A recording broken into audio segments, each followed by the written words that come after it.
dari yang sifatnya non progresif dari otak yang imatur. Ya, jadi sekumpulan gejala neurologis apa aja? Salah satunya adalah spastik misalkan, ya kan? Nanti jenis apa distribusi spastiknya beda-beda. Nah itu tadi kalau kuadriplegia berarti 4 dan 4-4-nya. Kalau diplegia 4-4-nya tapi inferior lebih berat, yang atasnya lebih fungsional. Kalau hemiplegia satu sisi, ya kan?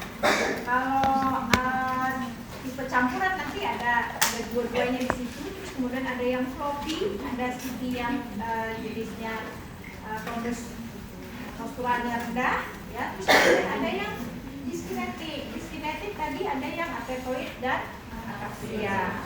Ya, kalau atetoid nanti dibagi lagi. Ya, jadi memang bahas CV beneran nggak cukup satu kali pertemuan.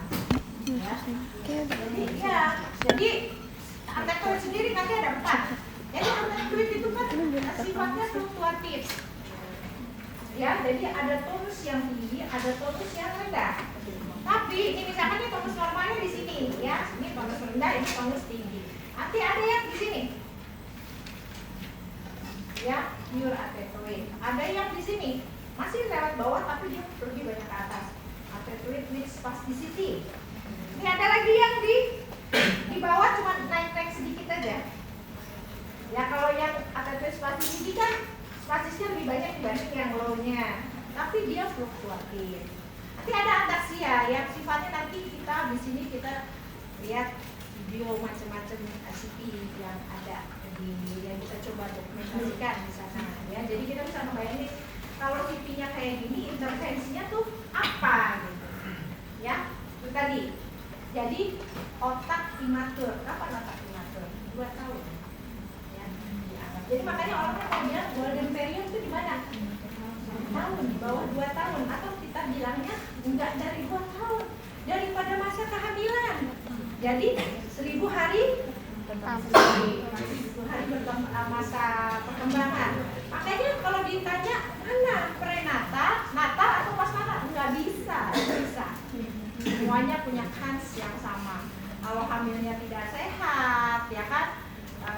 Hamil tidak sehat macam-macam ya, ibunya kena tokso, ibunya hiperemesis, terlalu bidang yang berat, ya kan? Atau memang posisinya susah, ininya sempit, tali pusatnya pendek atau tali pusatnya panjang sehingga lilitan tali pusat. Ya. Kemudian lahir. Kalau lahirnya bayinya di dalam perutnya sudah enggak lahir, itu adalah kerjasama antara ibu, ya, dan si anaknya yang memang pengen keluar, ya. Kalau enggak, anaknya udah lemah, ya, atau ibunya yang lemah, ibunya punya sakit asma atau sakit jantung, dia nggak optimal untuk ngajar. Ya kan, pasti kalau ke dokter dia pasti direncanakan untuk sesar misalkan. Itu kerjasama antara bayinya mau pengen ngajakin, si ibunya juga siap, ya, siap semuanya, ya. Lahir. Jadi pada saat lahir nanti problem pada saat lahir dia nggak nangis misalkan, ya, hipoksia. Itu juga bisa jadi CP, ya kan?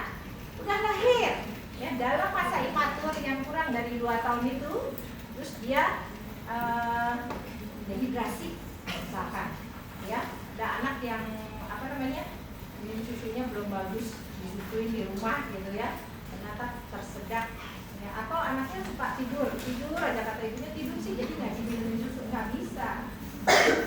Jadi anak itu tetap disusuin harus tiap 2 jam misalkan gitu, ya. Nanti ada di dokter neonatologi. Begitu tidur tidak diminumnya ternyata dia dehidrasi, dia kejang, itu juga bisa jadi sedih. Nah, yang tadi saya cermati di sini itu tadi ada hidrosefalus.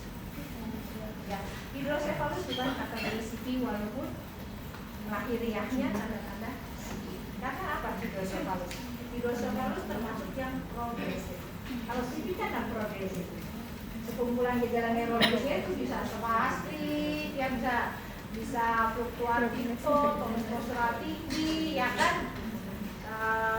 Dia tidak bisa melihat, yaitu gangguan, sekumpulan gangguan neurologis dari otak yang belum imatur, yang imatur atau belum matur, ya, di bawah 2 tahun, non progresif.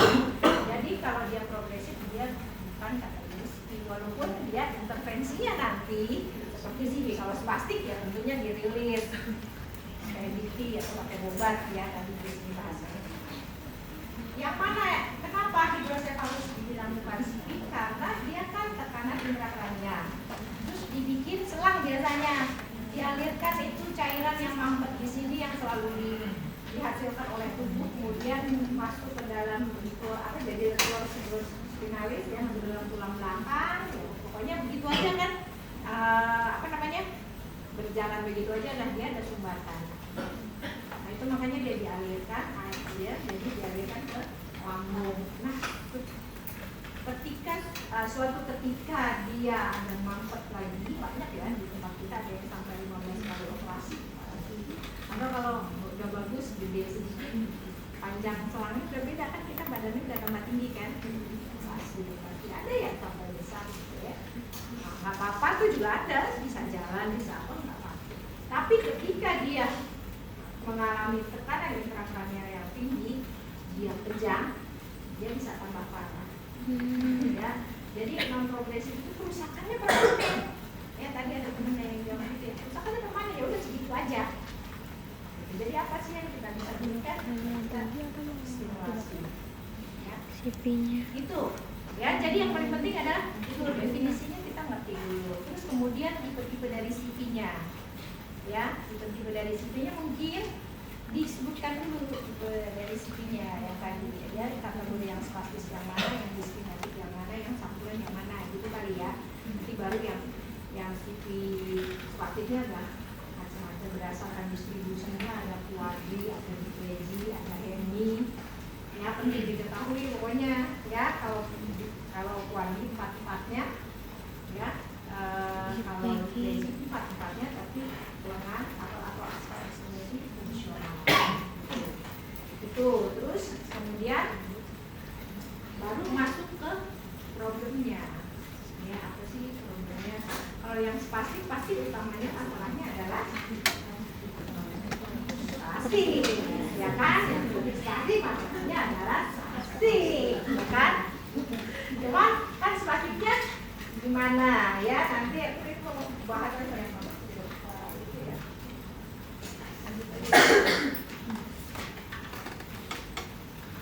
ya, ini yang tadi di apa? Bangsal sebelumnya. Ya. Nah, ini bisa dipotong kan ada ya? Sudah saya lihat ya. Jadi spasticity itu kerusakannya ada di otak. Kalau di bahasa Arabnya dia atetosis. Kalau aktif biasanya dia di cerebrum. Makanya gangguan koordinasi dan tangan.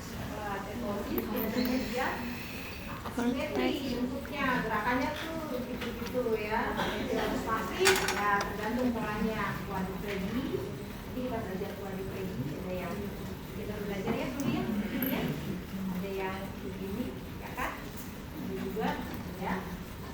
Juga yang esensi yang kita prakteknya sebelumnya. Kalau atetosis ya, yang fluktuatif, kalau ataksi fluktuatif tapi dia ya jadi gerakan tuh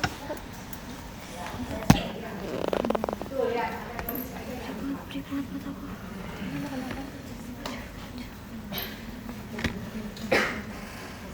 jadi ini statik hemi, statik medis, statik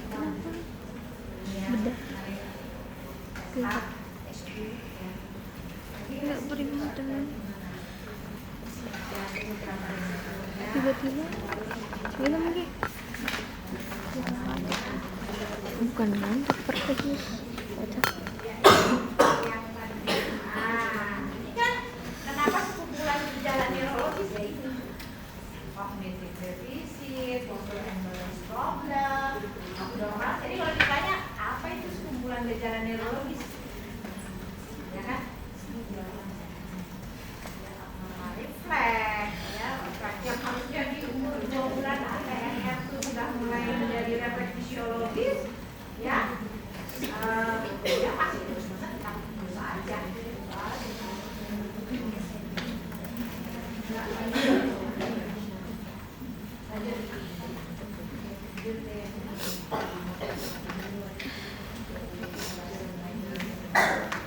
Ya,